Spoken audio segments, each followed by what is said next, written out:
আমার স্বামী আমার মেয়েকে বলছিল, প্রিয়া, তুমি কি আমার কথা মতো সব করতে রাজি আছো? তখন প্রিয়া উত্তর দিল, হ্যাঁ বাবা, আমি রাজি। তারপর প্রিয়া বলল, বাবা, আমি এখনো বিয়ে করতে চাই না। তার এই ইচ্ছাটা আমার কাছে একটু অদ্ভুত লাগলো।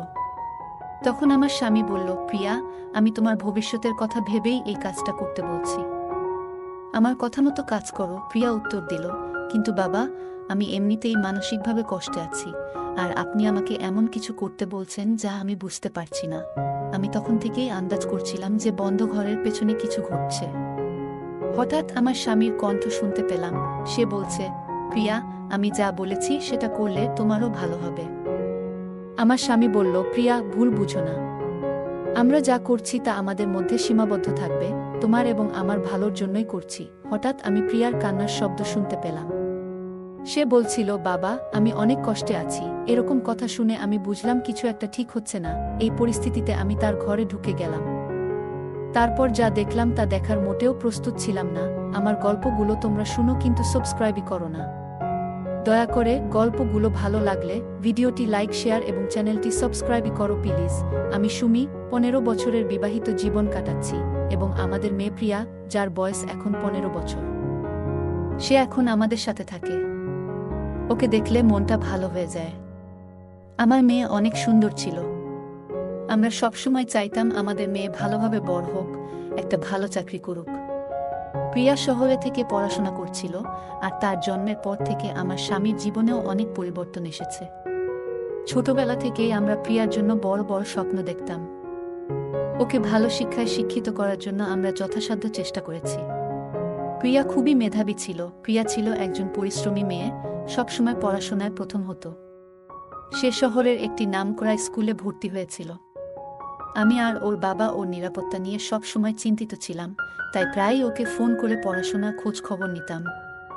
কিন্তু আজ, বাড়িতে প্রায় 10 মাস পর প্রিয়া বাড়িতে আসে, আমি ওকে দেখে কিছুটা অবাক হয়ে গেলাম। আগে ওকে বেশ রোগাপাতলা লাগতো, কিন্তু এবার ওর শরীর কিছুটা ভরাট হয়েছে। ওকে দেখতে বেশ ভালো লাগছে। বাড়িতে এসেই প্রিয়া আমাকে বলল, মা, বাবা কি অন্য শহরে কাজে ব্যস্ত? আমি ওকে জিজ্ঞেস করলাম। ওর আচরণে কিছুটা পরিবর্তন লক্ষ্য করলাম। ওর মুখের কথাগুলো আমাকে চিন্তিত করল। ওকে শান্ত করার জন্য ওর ঘরে ঢুকলাম, দেখলাম কিছুটা সময় চুপচাপ বসে আছে। আমি ভাবলাম হয়তো কোনো ছোটখাটো সমস্যা। প্রিয়া সবসময় হাসি খুশি থাকত, মজার কথা বলতো, কিন্তু আজ ওর মুখে কোনো হাসি নেই। আমি চিন্তা করতে লাগলাম, হয়তো পড়াশোনার চাপ বা কলেজে কিছু ঘটেছে। আগে ওর ঘর সবসময় পরিচ্ছন্ন থাকত, কিন্তু আজ ঘরটা একটু অগোছালো। আমি ওর ঘরে গিয়ে কথা বলার চেষ্টা করলাম। বললাম, তোমার বাবাকেও আসতে হবে। সবাই মিলে একটা সমাধান বের করতে হবে। প্রিয়া বিরক্ত হয়ে বলল, মা, তুমি কি শুধু প্রশ্ন করবে নাকি আমাকে একটু ফ্রেশ হতে দেবে? এই কথা বলে প্রিয়া বাথরুমে গেল ফ্রেশ হতে। আমরা তখন ওর বাবার সাথে বসেছিলাম। প্রিয়া এসে ওর বাবার দিকে তাকিয়ে শক্ত করে জড়িয়ে ধরল। অনেকদিন পর বাবাকে দেখে ওর চোখে জল চলে এলো। আমি বুঝতে পারছিলাম ও ওর বাবাকে মিস করেছে। ওকে দেখে আমি একটু সরে গিয়ে ওদের একা থাকতে দিলাম, যেন ও মন খুলে কথা বলতে পারে। যদিও আমি ঠিক বুঝতে পারছিলাম না ওর ভেতরে কি চলছে। তারা অনেকক্ষণ এইভাবেই ছিল।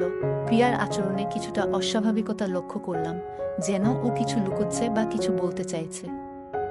আমি ওকে বুঝিয়ে বললাম, যদি কোনো সমস্যা হয় তাহলে যেন নির্দ্বিধায় আমাদের সঙ্গে কথা বলে। আমার মেয়ে আর আমার স্বামী দুজনেই বাড়িতে এসেছিল, তাই আমি একটি মজার ডিনার তৈরি করলাম।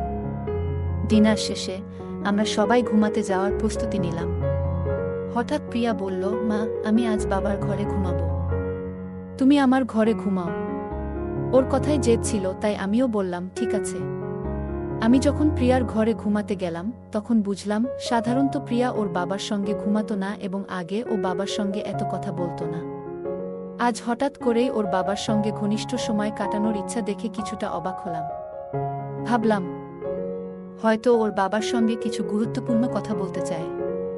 কিন্তু আমার ধারণা ছিল না যে প্রিয়া এবং তার বাবা আমার কাছে একটি বড় সত্য লুকাতে চাচ্ছে। প্রিয়া তার বাবার ঘরে গিয়ে ওকে আলিঙ্গন করল। বাবা ওর মাথায় হাত বুলিয়ে জিজ্ঞেস করলেন, কি হয়েছে প্রিয়া? হঠাৎ আমার সঙ্গে ঘুমানোর ইচ্ছা কেন?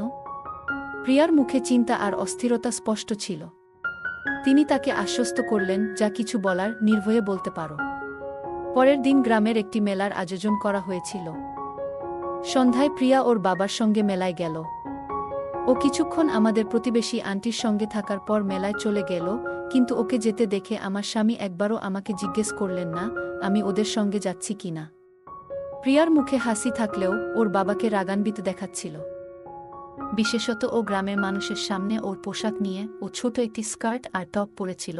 আমি প্রিয়াকে বললাম, প্রিয়া, এটা এমন শহর না যেখানে তুমি এভাবে পোশাক পরতে পারো। প্রিয়া শান্তভাবে বলল, মা, এটা আমার পোশাক, আর আমি যা চাই তা পরব। আমি এখানে অল্প সময়ের জন্য এসেছি এবং আমি নিজের মতো করে বাঁচতে চাই।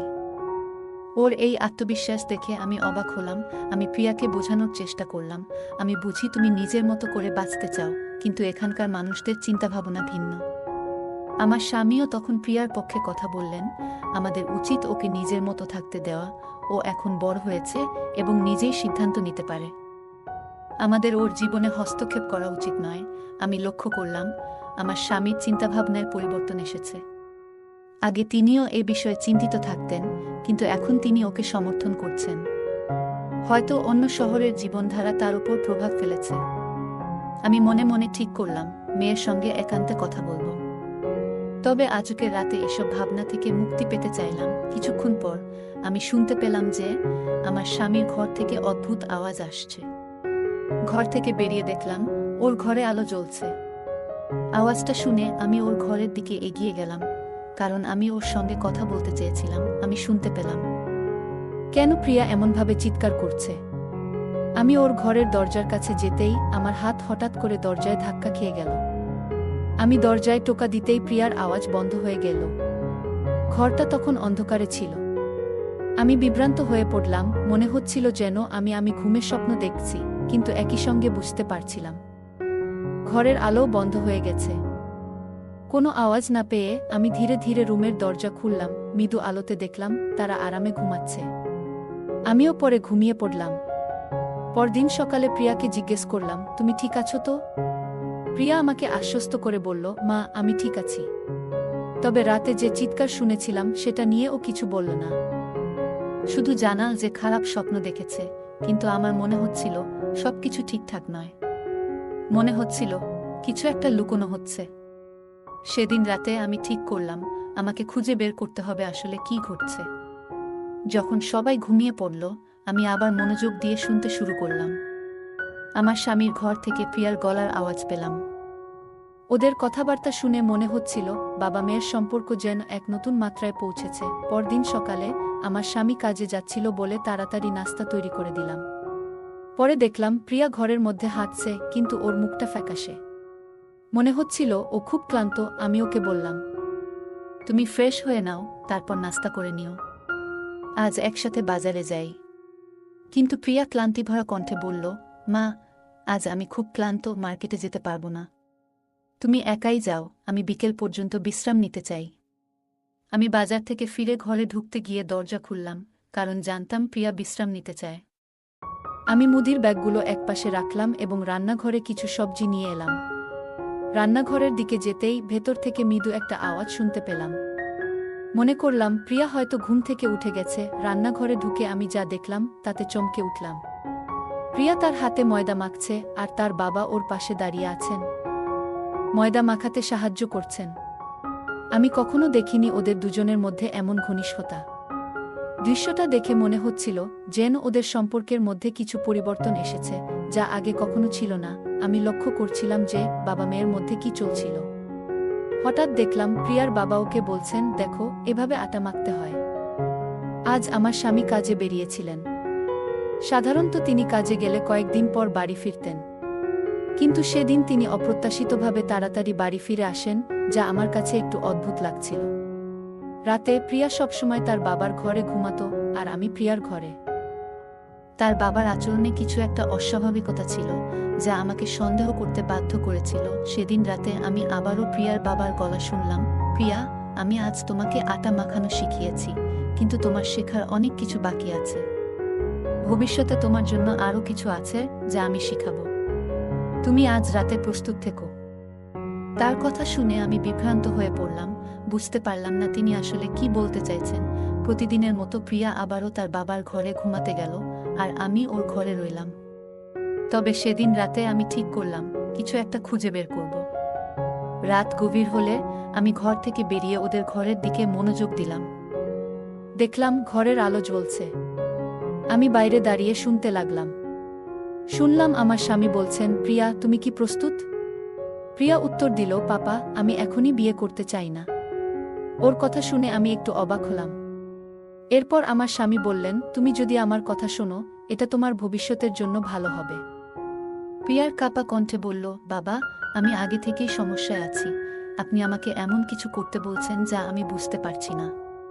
প্রিয়ার কণ্ঠ শুনে আমার ভেতরটা কেঁপে উঠল। আমার মনে হচ্ছিল কিছু একটা লুকানো হচ্ছে। প্রিয়ার বাবার গলা শুনতে পেলাম, প্রিয়া, তুমি চিন্তা করো না, সবকিছু ঠিক হয়ে যাবে। এরপর আমি প্রিয়ার কান্নার শব্দ শুনতে পেলাম। সে বলছিল, বাবা, আমি আর থাকতে পারলাম না। দরজার কাছে গিয়ে টোকা দিলাম। দরজা খুলে যা দেখলাম তাতে আমি স্তম্ভিত হয়ে গেলাম। প্রিয়া আর তার বাবা ভেতরে ছিলেন। দৃশ্যটা অদ্ভুত ছিল। মুহূর্তেই বুঝতে পারলাম এখানে কিছু অস্বাভাবিক ঘটছে। আমি দ্রুত দরজা বন্ধ করে বাইরে চলে গেলাম। শ্বাস নিতে পারছিলাম না। বুঝতে পারছিলাম এটা আরেকটা দিনের মতো নয়। মনে হলো যেন পায়ের নিচ থেকে মাটি সরে গেছে। আমার মেয়ে প্রিয়া সাজগোজ করে ঠিক যেন বিয়ের কনের মতো বসে আছে, আর আমার স্বামী তার গায়ে গয়না পরিয়ে দিচ্ছে। এ দৃশ্য দেখে আমি পুরোপুরি হতবাক হয়ে গেলাম। কিছুই বুঝতে পারছিলাম না। হঠাৎ চিৎকার করে উঠলাম, এখানে কি হচ্ছে? আমার স্বামীও আমার উপস্থিতিতে অবাক হয়ে গেল এবং বলল, সুমি, তুমি এখানে কি করছো? আমি অবিলম্বে প্রিয়ার দিকে ফিরে জিজ্ঞেস করলাম, তুমি কনের মতো সেজেছ কেন? আমার মন রাগে ফেটে যাচ্ছিল। আমি বললাম, তোমরা সব সীমা অতিক্রম করেছ। এটা কি হচ্ছে? এমন কাজ কেন করছো? আমার চিৎকার শুনে প্রিয়া কান্নায় ভেঙে পড়ল এবং বলল, মা, তুমি কি বলছো? কেন আমাদের পবিত্র সম্পর্ককে কলঙ্কিত করছো? ওর কথা শুনে আমি কিছুক্ষণ চুপ করে গেলাম। তারপর বললাম, আমি সব শুনেছি। তুমি আর তোমার বাবার কথাবার্তা, রান্নাঘরে বিকেলে যা দেখেছি, সবকিছুই জানি। আমার স্বামী তখন বললেন, সুমি, শান্ত হও। তুমি যা ভাবছ তা সত্য নয়। আমাদের মেয়েটি কঠিন সময় পার করছে। আমি শুধু ওকে সান্ত্বনা দেওয়ার চেষ্টা করছি। আমি বললাম, তুমি বলছো তুমি এমন কিছু করে ওকে সাহায্য করার চেষ্টা করছো যা একেবারেই অনুচিত। আমার স্বামী শান্ত গলায় বললেন, সুমি, তুমি যা দেখছো তা সবসময় সত্য নয়। পুরো সত্যটা শুনতে হলে আগে তোমার মনকে শান্ত করতে হবে। আমার ভেতরের রাগ সামলে নিয়ে আমি শুনতে লাগলাম। আমার স্বামী বললেন, আমাদের মেয়ে প্রিয়া যখন হোস্টেলে ছিল তখন তার এক ছেলের সাথে পরিচয় হয়েছিল। সেই ছেলেটি তাকে নিয়ে পালিয়ে বিয়ে করেছিল। তারা অন্য শহরে চলে গিয়েছিল এবং সেখানে স্বামী স্ত্রীর মতো থাকতে শুরু করে। কিন্তু ছেলেটি বিশ্বাসযোগ্য ছিল না। একদিন সে প্রিয়ার টাকা ও গহনা নিয়ে পালিয়ে যায়। প্রিয়া যখন বুঝতে পারে ছেলেটির আসল উদ্দেশ্য, তখন সে অনেক কষ্টে আমাদের কাছে ফিরে আসে। তার জীবনে একটা বড় ধাক্কা লেগেছিল। এমনকি সে নিজেকে শেষ করার কথাও ভেবেছিল। কয়েকদিন আগে প্রিয়া আমাকে ফোন করে সব বলেছিল। আমি তখনই তাকে শান্ত করি এবং বাড়ি ফিরে আসতে বলি। আমার স্বামী আরও বললেন, প্রিয়া যখন বাড়ি ফিরল, আমি ওকে কিছু কাজে ব্যস্ত রাখতে চেয়েছিলাম যাতে তার মন অন্যদিকে যায়। তাই ওকে ময়দা মাখানো শেখাচ্ছিলাম, সাজগোজের মাধ্যমে একটু আনন্দ দেওয়ার চেষ্টা করছিলাম। এসব ছোট ছোট কাজ ওকে ব্যস্ত রাখে, তার মনকে বিভ্রান্ত করে এবং মানসিকভাবে স্বস্তি দেয়া। আমি শুধু ওকে সাহায্য করার চেষ্টা করছিলাম, কিন্তু তুমি তা ভুলভাবে বুঝেছ। আমি সব শুনে স্তব্ধ হয়ে গেলাম। বুঝতে পারলাম আমি পরিস্থিতিটাকে ভুলভাবে দেখেছিলাম। আসল উদ্দেশ্য ছিল প্রিয়ার মানসিক শক্তি ফিরিয়ে আনা, যাতে সে নিজের জীবনের নিয়ন্ত্রণ আবার নিজের হাতে নিতে পারে। এইসব শুনে আমি বুঝতে পারলাম যে প্রিয়া অনেক কষ্টের মধ্যে দিয়ে গেছে। আমি এবং আমার স্বামী মিলে ঠিক করলাম যে ওকে এই মানসিক যন্ত্রণা থেকে বের করে আনতে হবে। একজন অভিভাবক হিসেবে প্রিয়ার বাবাও একইভাবে তার পাশে দাঁড়িয়েছে, কারণ এই ধরনের পরিস্থিতিতে মা বাবার ভূমিকা খুবই গুরুত্বপূর্ণ। আমরা দেখেছি সমাজে ছেলে ও মেয়ের মধ্যে সম্পর্ক তৈরি হলে নানা ধরনের ঘটনা ঘটে। শুরুতে সবকিছু ঠিক থাকলেও সময়ের সাথে সাথে তাদের মধ্যে দূরত্ব তৈরি হতে পারে এবং কখনো কখনো তারা একে অপরের থেকে বিচ্ছিন্ন হওয়ার সিদ্ধান্ত নিতে পারে। কিন্তু এই বিচ্ছেদ মেয়েটির জন্য মানসিকভাবে কষ্টকর হয়ে উঠতে পারে। গল্পটা কেমন লাগলো জানাতে ভুলবে না। আরও মজার মজার রোমান্টিক গল্প শুনতে চাইলে ভিডিওটি লাইক, শেয়ার এবং চ্যানেলটি সাবস্ক্রাইব করতে এবং বেল আইকনটি ক্লিক করতে ভুলবে না। ধন্যবাদ।